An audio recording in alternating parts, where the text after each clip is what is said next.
Баршаңызға қайырлы күн. Бүгін сіздермен өте дәмді қызыл смородинадан жасалатын тосаптың рецептісімен бөлісемін. Видеоны қарамас бұрын каналға тіркелуді ұмытпаңыздар. Бізге қажет болатын заттар қызыл смородина. Мен алдын ала жуып алдым және қант қажет болады.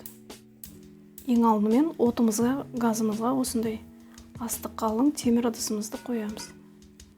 Үстіне қызыл смородинамызды саламыз.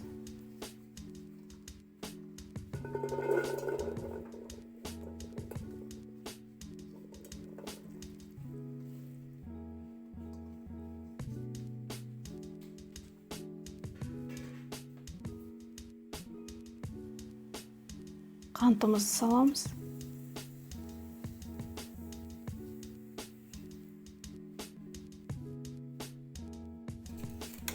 Енді қантымыз ерігенше араластырамыз.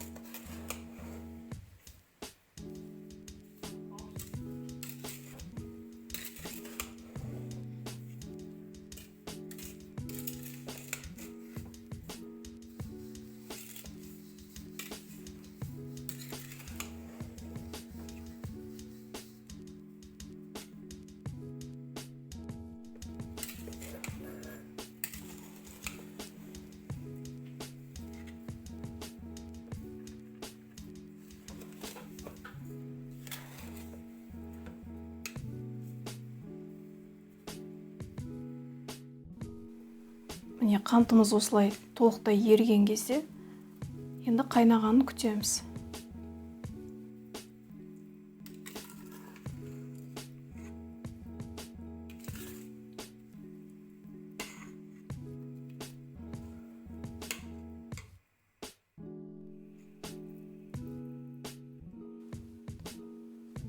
Осылай қайнаған кезде жарты сағат қайнатамыз.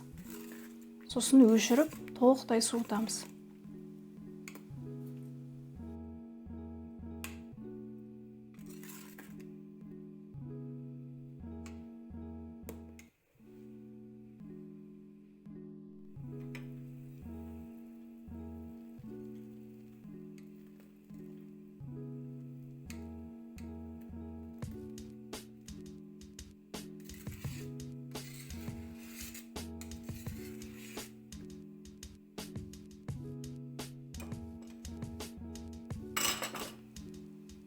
Осымен өте оңай жасалатын қызыл смородинаның тосабымыз дайын. Осылай ыдысқа құйып бірден жесеңіздер болады,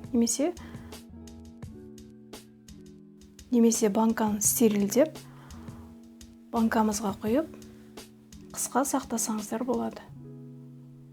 Ешқандай да бұзылмайды, ұзақ сақталады. Видео ұнаса лайк басып, комментарий қалдырыңыздар. Сіздермен болған Әсел. Келесі видеода кездескенше.